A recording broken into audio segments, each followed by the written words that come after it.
Hello. Got some relaxing soul music, jazz music in the background. Just keep things a little bit lighter than what I'm about to speak on. So,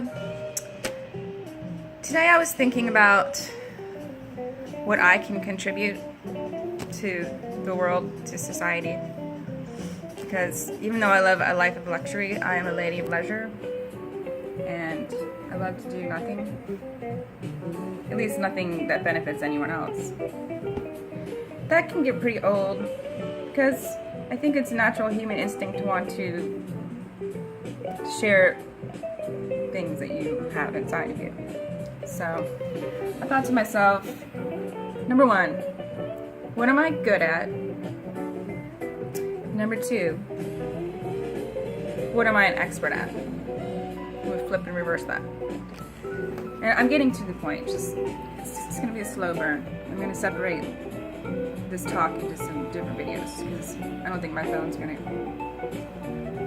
be able to film this entire spiel. So the first thing I thought is like, what am I an expert at? Not a lot, but then again, who cares? As long as you're an expert at something. But I'm an expert at skincare and makeup.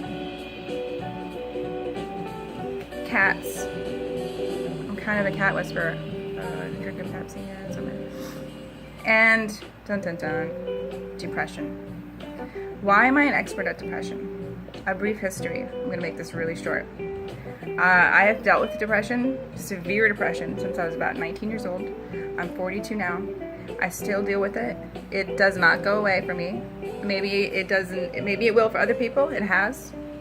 But I still deal with it on a fairly regular basis. And I'm a 20-year veteran of this shit. I mean, I've been in the trenches. I've done some stuff I will tell no one. Not even you guys. Not even my cat. Nothing horrible. I didn't kill anybody. I've done some horrible things to myself.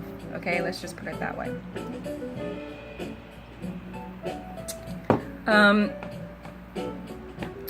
I went to college. I got in such a severe depression. I ran away. And I was like, I'm just going to live on the streets for the rest of my life. I went from South Carolina to New York City on a train overnight with one suitcase. And I was like, I'm just going to sleep on the grass. But then I came to my senses 3 days later and came back. That was that. Then after that, I tried to commit suicide. Good times. My parents came to rescue me. Obviously, I wasn't mentally fit to, what do I have to stay in college, so I had to go home. They let me try again. Did the same thing again. And so they were like, enough is enough. So I flunked out of my first college, and I went to like a military-style college, and I did get my bachelor's, but not at the university I initially went to. I've been in a few mental hospitals. I've been on numerous antidepressants, anti-anxiety medications. I've been to quite a few therapists. Nah, nothing really worked. So I have learned how to deal with this shit. I have learned the in and outs. I have been a detective because it has been my mission in life to kill this monster. So I'm kind of an authority. And I've noticed on my Facebook lately, a lot of my friends are speaking about it. Maybe it's because of the recent deaths of Chris Cornell and Curtis Pennington. People are talking about it more. And a lot of people are coming out as having dealt with it or dealing with it at the moment. So I thought, well, what am I good at? I'm good at 3 things. Wrote them down. I'm pretty good at writing, I think. I'm good at finding patterns in things, like how things are interconnected, even though they seem different. And I'm good at presenting and explaining information.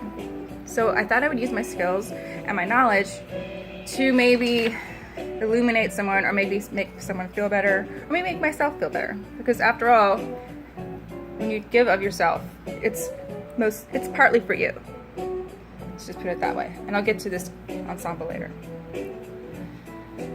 So the first thing I want to start out with is, what is depression? There's a lot of misconception around this. People who haven't necessarily dealt with it, I mean, we all get bummed out to a degree, but I'm going to explain it to you a very different way. And disclaimer, I'm not a licensed anything. I've never been a therapist, I've never been a doctor, I don't know. This is all personal experience. I'm not a scientist. This is all just me in my life, okay? Depression is not sadness. You know when you watch a movie where the dog dies, or maybe you see a homeless person on the street and it's just like so sad. It's just sad. That's sadness. It's an ache in your heart. Sadness is not so much in the brain, it's in your heart, okay? And here's the thing about sadness. Feeling sadness, you're still alive. You still feel alive. You still have that energy running through you. It's the energy of sadness. It's the energy of compassion. It's the energy of empathy. It's energy. Just because it doesn't feel good doesn't mean it's not energy. Now it gets to my point. How many minutes from here? Take a sip of my Pepsi.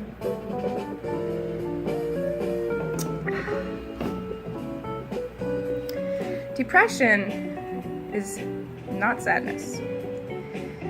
Depression is an electrical problem. Let me explain. And I don't mean to get all esoteric and, tutti frutti on you, but it's scientifically proven. It's physics. Everything is made of subatomic particles, therefore everything is energy, therefore everything is electricity, okay? Your thoughts and your feelings and your body, your emotions, energy. Some people say emotion stands for energy and motion, which is kind of cool. I'll go with that. Energy is what makes us alive. That's what makes us Frankenstein's monster. You notice when Victor Frankenstein is creating his monster, he hooks his monster up to all these little clamps with the wires and turns on and the electrical sparks blow and this dude gets up. Because being alive is being full of energy. When you're depressed, you are void of energy. I'm going to elaborate on that.